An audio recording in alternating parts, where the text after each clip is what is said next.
اعوذ باللہ من الشیطان الرجیم، بسم اللہ الرحمن الرحیم۔ السلام علیکم ورحمۃ اللہ۔ آج کی آیت سورۃ البقرہ کی آیت نمبر 238۔ حافظوا على الصلوات والصلاة الوسطى وقوموا لله قانتين۔ ترجمہ: سب نمازوں کی حفاظت کیا کرو اور بالخصوص درمیانی نماز کی، اور اللہ کے حضور سراپا ادب و نیاز بن کر قیام کیا کرو۔ اللہ سبحانہ تعالیٰ نے آئلی مسائل کو بیان کرنے کے درمیان یہاں پر نماز کا حکم صادر کیا ہے۔ بتایا گیا ہے نمبر 1، نمازوں کی حفاظت کرنی چاہیے اور خاص کر عصر کی نماز کا زیادہ خیال رکھنا چاہیے۔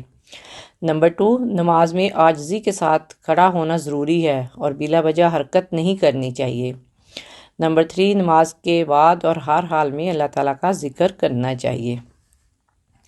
جیسا کہ آپ نے دیکھا کہ لاسٹ کچھ آیات سے ہم نکاح اور طلاق کے مسائل کے بارے میں پڑھتے آ رہے ہیں، اور اب نکاح اور طلاق کے مسائل بیان کرنے کے دوران نماز کی تاکید فرما دی گئی ہے، اور یہ بتایا گیا ہے کہ بندوں کے حقوق ادا کرتے ہوئے مال کو خالق کے حقوق سے غافل نہ ہو جانا، پنجگانہ فرض نمازوں کو ان کے اوقات پر ادا کرنا، ان کے ارکان و شرائط پورے کرنا، کیونکہ شریعت کے دیگر معاملات میں حکم الہی پر عمل اسی صورت میں ہوگا جب دل کی اصلاح ہوگی، اور دل کی اصلاح نماز کی پابندی سے ہوتی ہے۔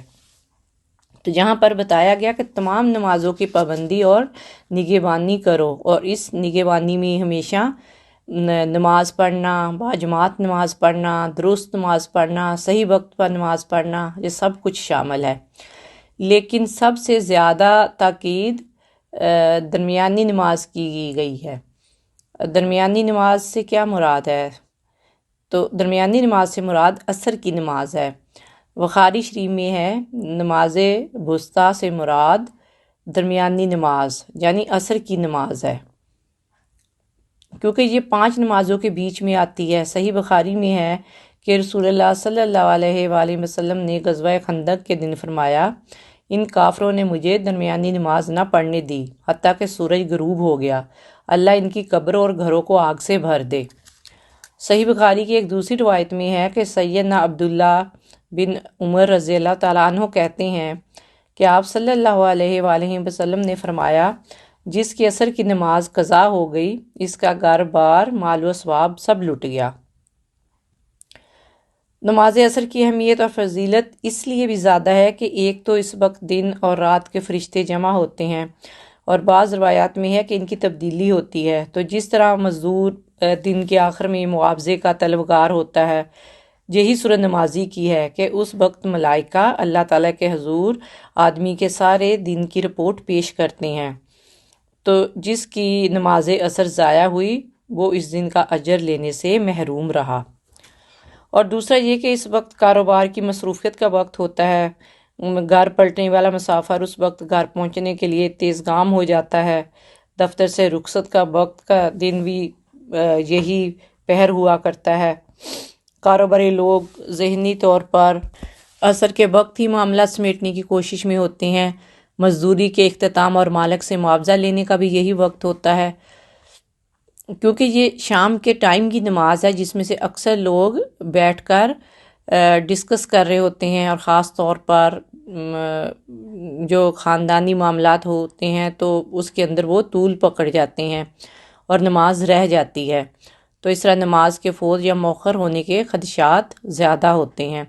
تو اس لیے فرمایا گیا کہ اس نماز کو پڑھنا، وقت پر پڑھنا، اور اس کے اول وقت پر پڑھنا انتہائی لازمی ہے۔ اور اللہ سبحانہ تعالیٰ ہمیں ریمائنڈ کروا رہے ہیں کہ چاہے کوئی بھی سچویشن ہو، چاہے کتنی ہی مشکل حالات ہوں، چاہے کتنی ہی گمبھیر سچویشن کے اندر انسان پھنسا ہوا ہو، تو اس نے نمازوں کی حفاظت لازمی کرنی ہے۔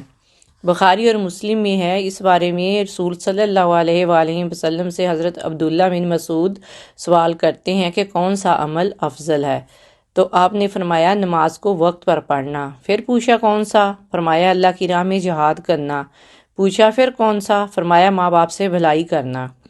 تو حضرت عبداللہ رضی اللہ تعالیٰ عنہ فرماتے ہیں اگر میں کچھ اور بھی پوچھتا تو آپ صلی اللہ علیہ وآلہ وسلم اور بھی جواب دیتے۔ صورت النساء آیت نمبر 103 میں ہے، مومنین پر نماز مقررہ وقت پر فرض کی گئی ہے۔ تو عصر کی نماز کو لیٹ کر کے پڑھنا اور خاص کر جب مغرب کا وقت ہونے والا اس وقت پڑھنا منافق کی نماز کے برابر ہے۔ جیسے وہ جلدی جلدی ٹھونگے مار لیتا ہے، جلدی جلدی سے نماز پڑھ کر فارغ ہو جاتا ہے، تو یہ والا عمل اللہ تعالیٰ کو پسند نہیں ہے۔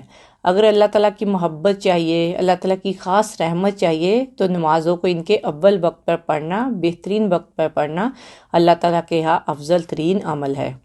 اور اینڈ میں بتایا گیا ہے کہ نماز میں اللہ کے سامنے نہایت خشوع و خضوع اور عاجزی و انکساری کے ساتھ کھڑے ہوں، باادب طریقے سے کھڑے ہونا چاہیے، خواہ مخواہ ہاتھوں کو حرکت دینا، ہلاتے رہنا، ہنسنا یا ہنسانا یا بات چیت کرنا، یہ سب چیزیں نہیں ہونی چاہیے۔